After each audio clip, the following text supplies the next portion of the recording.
Welcome back to Smart Life. We've covered crying in relationships, but what about crying at work? Our society is constantly changing, as you know, and it seems like we may be more accommodating now. It may be more acceptable to show your emotion in the workplace.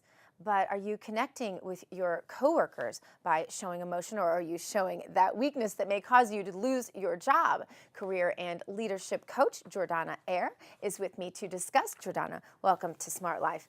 The crying in the office place is something that is, it's always awkward for the person in that position. Nobody wants to cry in the workplace, but life happens outside of the workplace, and so people will end up crying.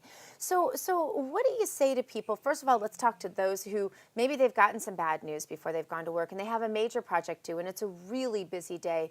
Are there ways to sort of ground yourself so that you don't become an emotional basket case at work that day? There are. Now let me preface, before I even answer that question directly, anything I say is, this is sort of a scenario where in order to get the dance floor going, somebody has to get on the dance floor first. So a lot of my point of view and my expertise in this area is really just a matter of our society has to put some people on the dance floor so that we can have a rocking party eventually, right? Okay. So that said, to answer your question, yes, there are many ways, but the only way, you've heard the phrase, the only way towards something is through it. Like you can't go around it, you can't go over it, you can't go under it. The same with any of our emotions. So our emotions are really meant to be felt. Yeah, because I was reading in Harvard Business, I was reading something about, they said that crying is really like emotionally resetting yourself. And so that means that you have absolutely got to get through whatever it is, that emotionalness, or you're gonna continue to feel those things, aren't you? So maybe you need to pause, take 10 minutes, and have your cry, and then go into work. Exactly. Instead of just trying to tuck it in. It's probably not going to work, especially for chicks, I hate to say. Yeah, well, right? actually for men and women. Okay. And the thing too is, like, whether we're present to our need to emote or not, that underlying, like, a lot of people take note of it as anxiety. Right. Well, anxiety is really emotion just wanting to be felt. Right. But for whatever reason, for our limiting beliefs or whatever our background is, for some reason we don't believe it's okay to emote. And so we feel that buzz and that anxiety instead. Well, it does make people uncomfortable. I mean, let's be honest about this. If someone's over there crying, you don't know, if you don't know them that well, they just kind of sit in a cubicle, 10 cubicles down, and you don't know them that well.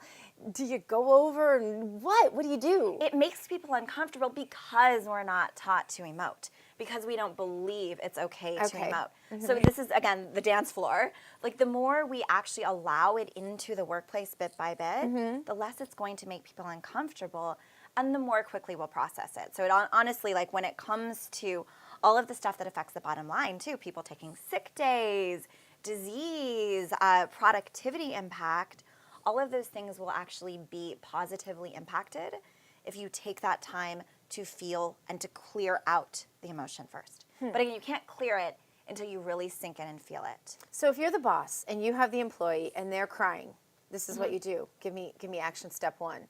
So there are quite a few different clearing methodologies or methods that I actually teach within my coaching practice, but a really simple one is to ask the person to dismiss whatever the messenger was. So if you see the thing that triggered the emotion as the messenger, it could be, my husband told me I looked fat in that dress. Right. Or my son told me that he hates me. Or it could be my boss set a tighter deadline and I'm anxious about it. I'm freaking out. Right. Whatever that messenger is, to dismiss the actual messenger and just receive the message. Okay. And the message lies within the emotions. So not the story, not what we're making up about it, but the emotions. So if you just check in with, all right, well, what am I actually feeling right now? Is it sadness? Is it anger? Is it frustration? And just allowing yourself to feel that. Okay. Taking a few moments to feel it, and then it should process through and out.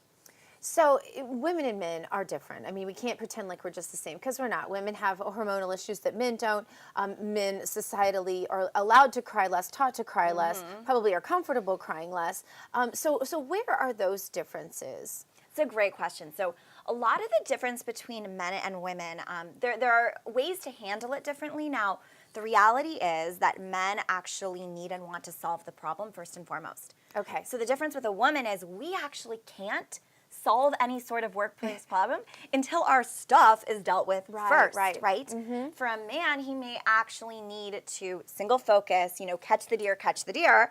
And if the deer is finish this project, he may have to finish said project and then move back to the emotions. Okay, so it's going to come in a different order. It may come in a different order. Now, if he just simply cannot get past the emotion, it is also his role and responsibility to stay with it, because if that's where his focus is, he needs to stay where his focus is to move on to the next focus, because men, again, are single-focused. Women with our diffuse awareness, until we deal with the stuff in the peripherals, which could be our emotions, we cannot really sink into our focus. work. So as a male boss with a female employee, that's a really important point, because the male boss is going to probably presume that, like him, if she just get the work done, she could get on to the emotion. But she's saying, no, I need to get through this emotion. Why can't you just suck it up and move on? Because we can't. Exactly, because it's just a completely different brain function, isn't it? So as far as absolute do's and don'ts in the workplace dealing with emotion, what are some things you should just never do? So, shame and blame. I would say if there's one red flag of never, ever, ever do this, take the shame and the blame out of every scenario. So I don't care what so-and-so said to you. I don't care what was done to you. Take that off of it and just trust in the feeling of it. Because our feelings are our truth. However, because they sometimes come in layers of past traumas, it's the shame and the blame that gets us wrapped up and into a spiral and not able to let go of it. Okay, interesting. And then so you've got someone, you walk into work today and you've got someone who's just very emotional. You don't know why. What do you do? I mean, you have a background, obviously, in the mental health professions. I do, too. So we can maybe talk to them on a little bit of a different level. But what is just the average coworker who has a background in business, what do they do? Now, this person's sitting over there crying. Is it best to just ignore that it's happening? Is it best to confront them and say, do you want a tissue? What do you do? You ask. Because everyone has a different way of dealing with it, and it's not necessarily our responsibility in the workplace. This is what we have coaches like myself and therapists for, but it's not necessarily our role or responsibility to walk them or talk them through it if that's not what they're ready for or that's not what they're wanting. Right. So you ask them, can I support you? And if they say yes, another really simple question is just, what are you feeling? Again, not what happened. Not what happened, but what are you feeling? That's really key, and I like that, because I think that's the awkwardness. Depending on how close you are, how long you've been working with or for or been the boss of this person, all those things really do matter. But just the what are you feeling is a really non-invasive question that at the same time gets to the root of what you're talking about. And another really key point is to acknowledge them for their strength, because the reality is crying equals strength. I know you said in your intro, and it actually was perceived in very, very past times that male leaders who cried, male leaders who emoted, were considered stronger and more able to provide for their country or whoever they were leading. John Boehner, and I just don't think of him as strong. So that's the difference. So I will. Well, okay, let me get back to that. I want to discuss masculinity. We're almost out of time. We're almost Go ahead. out of time. Yeah. So another quick thing is to acknowledge them for the strength.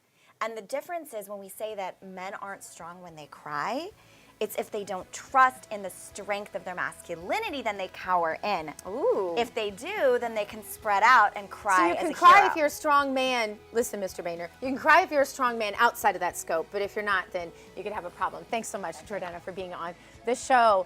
We are going to come up covering crying a little bit more. Right after this, you're going to stay tuned. More Smart Life